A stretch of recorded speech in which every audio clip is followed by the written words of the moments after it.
I keep getting this comment, and if you can't tell, I teared up a little bit, not because of this comment, but I want to explain what I do when I start thinking about the past and future. You guys are going to get annoyed with me. Journaling. One of my friends, honestly, right now, she asked me if we wanted to be pen pals. Hell yeah. So I started sending letters to one of my friends. We do it every single Monday. I have a journal right here.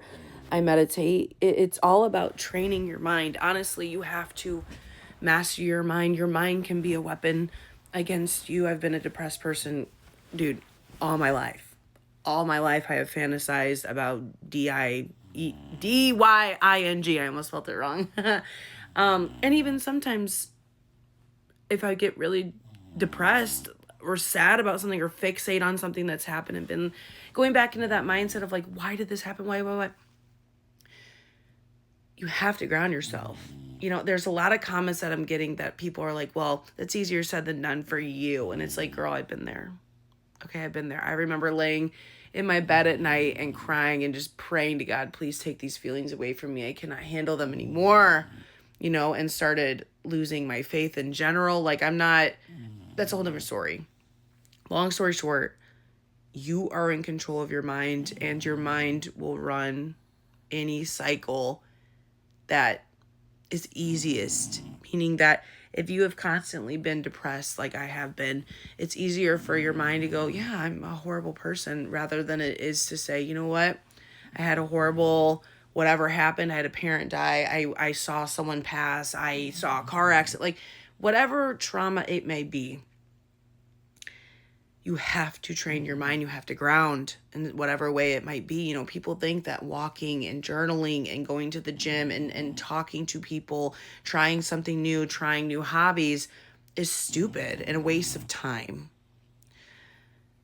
You are only a failure if you never try. It's good to fail in something. You know how many times I've tried to journal and never did it every single day? But it works. You got to give yourself the chance.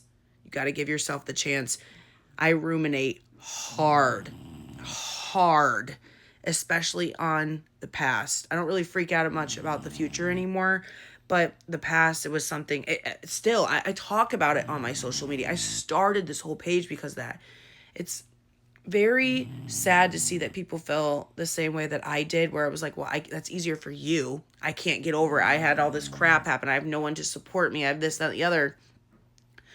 The more you say it, the more you're affirming you do not have something. You are in lack. It all starts with just trying to journal, really letting yourself feel these emotions and move through them and understand that whatever happened, and now you have to make your body feel safe. I know it's easier said than done. Therapy, journaling, meditation, walking, hanging out with friends, something that does not distract you from your trauma and pulls you to it to understand things. And it's not like you have to analyze it to the death, but it happened. And I'm sorry that you had to experience whatever you had to experience. We all suffer to learn love. People are going to take things and run with it. You matter, and you deserve to live a good life. You deserve the ability to learn how to ground and to really live a fulfillment life, like a life of fulfillment. Excuse me. I'm really sad that I keep seeing people ask this question, but I'm very happy that I'm able to answer it. And this is what I do with the journaling and the meditation and the walking and expressing myself and telling people how I really feel about things, like even if it blows up in my face, because you will find your people, you will find your significant other, you will find whatever it is you're lacking in your life. The second that you start changing your life, when you heal, it feels like you are not healing. It gets worse before it gets better.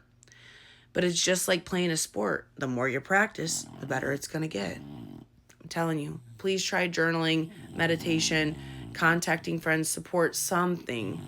But look up grounding. That is, oh God, therapy. I know it's not for everyone, but there's different types of therapy. We're living, breathing human beings. Step outside. And even if you have nothing, I've been to the point where I've been looking up homeless shelters to live. And I really had to step outside and think, at least I can take a breath. I'm able to breathe right now. I'm able to stick my feet in the grass. Sorry, Tiffany's snoring. I'm able to look at my dog that I have that helped me with emotional support when I was down and out. You need to look at the little things and be grateful for them. Because yes, someone's always going to have it worse, but someone's always going to have it worse. You get what I'm saying? It starts with grounding. And I really wish you the best on this because I know how detrimental it can be. But this is something that we really need to pass to one another, is to love each other, help each other. We're all teammates on this earth. And it makes me feel really sad that people feel the same way that I did. And this is just the best advice that I could give in an unprofessional manner. Grounding is where you need to begin. Being grateful for something is where you need to begin. All circumstances can be crappy, but all circumstances can also be good that you can learn something from and take away something from as a life lesson. Please do not take this offensively. I genuinely am reaching out for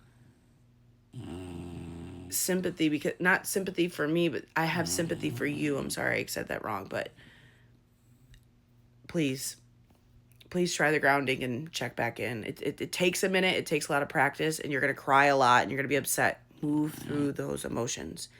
Do not bottle up your emotions. You matter. It's okay to cry. It's quite literally healing, and it's cleansing the soul.